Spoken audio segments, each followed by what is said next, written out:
Então, agora nós vamos ouvir a Silvânia Siebert e Israel Vieira Pereira, aqui da Unisul, a pós-verdade como acontecimento discursivo.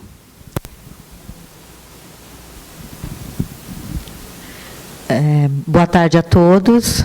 Também vou fazer a apresentação de pé, para acompanhar a apresentação do PowerPoint. Esse trabalho foi realizado, nós realizamos em conjunto, eu e Israel, no programa do PPGCL de Tubarão, num grupo que começa com a professora Maria Marta, intitulado GADIP, mas que agora migra para um outro lugar chamado Entre Meio Discurso, Estudos Discursivos e Culturais. Nosso grupo trabalha muito com questões de mídia, especialmente boato, teorias da conspiração e trabalhos audiovisuais de internet, cinema. E nós acabamos sempre nos deparando com termos enquanto de definição como verdade. E isso sempre vem acompanhado em muitos enunciados que nós recortamos. Quando apareceu, em 2016, logo à frente, nós vamos mostrar os recortes, nós ficamos com a eleição de ser o termo do ano no dicionário Oxford, nós resolvemos investigar por que essa escolha, dessa etimologia partir para o social. Pediria que fosse mais à frente. O termo começa a circular, a ser intitulado, a nossa pesquisa partiu daí, gentileza, já comentei, e esse foi o autor que cunha esse termo em 92.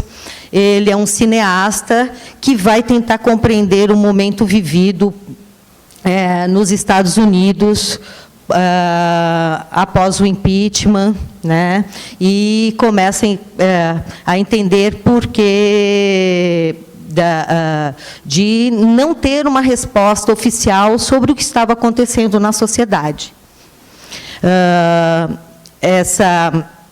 E aí nós buscamos um dispositivo analítico construído a partir de uma leitura inicial de estrutura e acontecimento a partir do enunciado Onaganye e relacionamos com pesquisas feitas por pesquisadores do jornalismo e da filosofia para buscar esse funcionamento nesses lugares. Por gentileza. Ao analisar o enunciado, Michel Pechet coloca em debate a produção do acontecimento discursivo. Para que um acontecimento tenha relevância na sociedade, é preciso que ele circule. Não há porquê de a gente dar um destaque se não está, digamos, na boca do povo. Onaganye, por sua vez, eram palavras comumente usadas por torcedores franceses em partidas de futebol, e tais palavras ganharam contorno político após a vitória de Mitterrand, quando os jornais exibiam nas ruas de Paris cidadãos gritando Onaganye em comemoração ao resultado das eleições. Para o enunciado, isso marca um fato novo, porque aí você vai estar associando um acontecimento que seria um acontecimento de cunho esportivo a um acontecimento político, mostrando como a linguagem é opaca, ela pode ter múltiplos sentidos e interpretação no movimento da história, Então, em 2016, esse termo passou a ser muito utilizado na mídia para tentar compreender as eleições norte-americanas, porque as pesquisas, o Israel vai mostrar depois os recortes, mostravam que Hillary iria ganhar com uma margem muito pequena, quase todas apontavam nessa direção, e ele acaba sendo eleito. O mesmo aconteceu com o movimento para a separação, do Reino Unido na União Europeia. E esses eventos não ganhavam amparo nessas pesquisas feitas pelos institutos e mostradas pelos veículos de comunicação tradicional. O que vinha à tona, geralmente, uma contra-argumentação, com uma posição mais coerente com o resultado apresentado, vinha das mídias sociais. Eu acho que agora o Israel vai mostrar os recortes, com licença.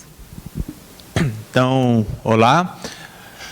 Como a Silvânia expôs até aqui, o nosso foco, então, com esse corpus que nós vamos apresentar, essas pequenas materialidades, é tentar mostrar o que esse termo pós-verdade está tentando significar, qual é o momento histórico a qual ele está tentando se atrelar. Então, por gentileza, vamos dar uma breve analisada em alguns materiais. O primeiro aqui é um recorte do The Independent, que é um veículo de mídia tradicional, bastante conceituado, apresentando algo como: pesquisa descobre que Hillary Clinton tem mais de 99% de chance de vitória sobre Donald Trump. Não foi só o The Independent, vários outros veículos muito tradicionais, como The New York Times, The Atlantic, The Guardian, todos eles apontavam que a história ela ia seguir para uma determinada direção, que seria a vitória da Hillary Clinton.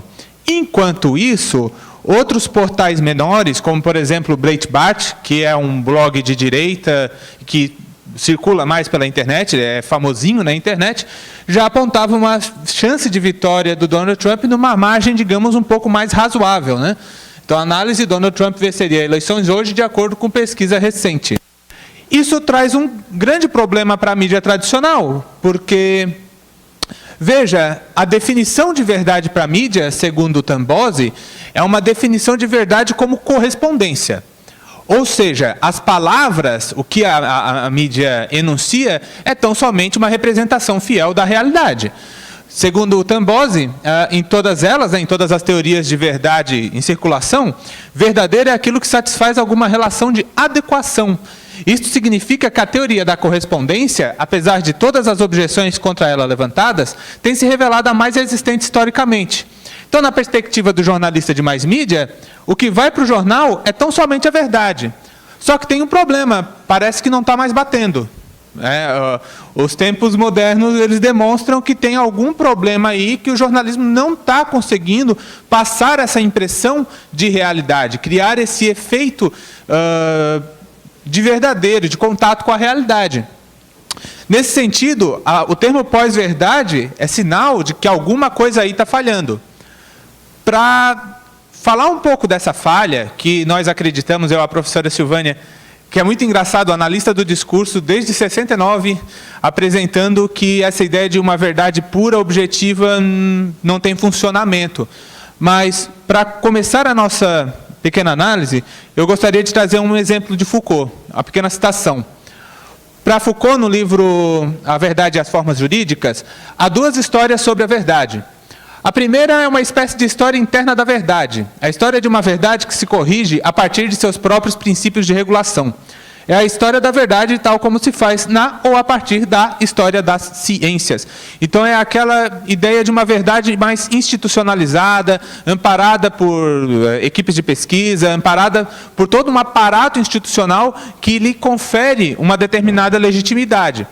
Porém, como nós sabemos, as leituras, as posições de interpretação, elas são heterogêneas. E o Foucault ele nos ajuda a corresponder um pouco sobre isso.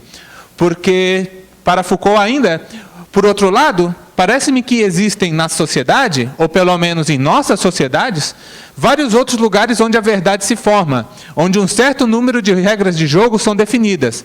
Regras de jogo a partir dos quais vemos nascer certas formas de subjetividade, certos domínios de objeto, certos tipos de saber.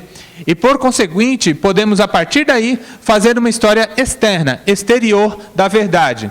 Então, isso destaca a heterogeneidade, a possibilidade de pequenos outros grupos que, com o tempo, podem crescer, especialmente com a internet, de formarem seus próprios sistemas de interpretação de mundo. Ou seja, formar seus próprios meios de compreender aquilo que vão tomar por verdade.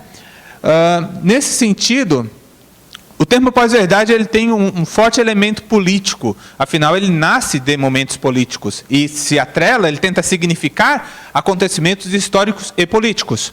A definição, como falei, né, atrelada ao gesto político, atuando como qualidade de uma sociedade que se importa mais com seu bem-estar diante das informações do que necessariamente com alguma suposta qualidade delas, uma ligação com o real. Guiado pela ideologia, o sujeito é inclinado a ser seletivo no que toca às suas crenças, admitindo como verdadeiras as informações que conferirem reforço discursivo à sua posição ideológica histórica. É interessante que, no Estrutura ao Acontecimento, Péchet argumenta que o sujeito ele já toma como legítimos determinados fatos e acontecimentos, descartando outros, numa metáfora que ele faz com a contraposição entre alimento e excremento, como forma de linearizar semanticamente o mundo. Ainda nessa toada, em análise do discurso, dir-se-ia que a crença na correspondência entre realidade e a esfera linguística se dá através de um efeito discursivo de ilusão referencial, que ignora a possibilidade de contrapontos. Se o discurso é essa conjugação necessária da língua com a história, produzindo a impressão de realidade, a pós-verdade acaba por reforçar que não há correspondência plena entre acontecimento e a enunciação do acontecimento.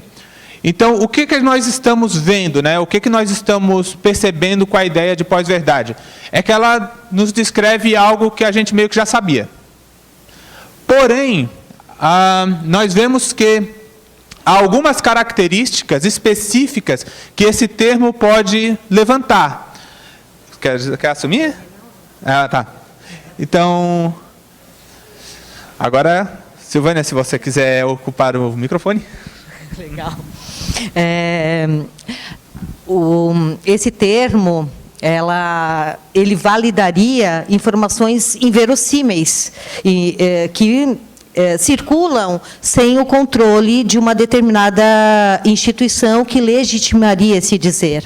Então, os grupos que se organizam, por exemplo, em WhatsApp, na internet, teriam esse papel de criar essa realidade paralela. A gente está colocando em contraponto com os veículos de mídia tradicional, né? Essa é a nossa relação.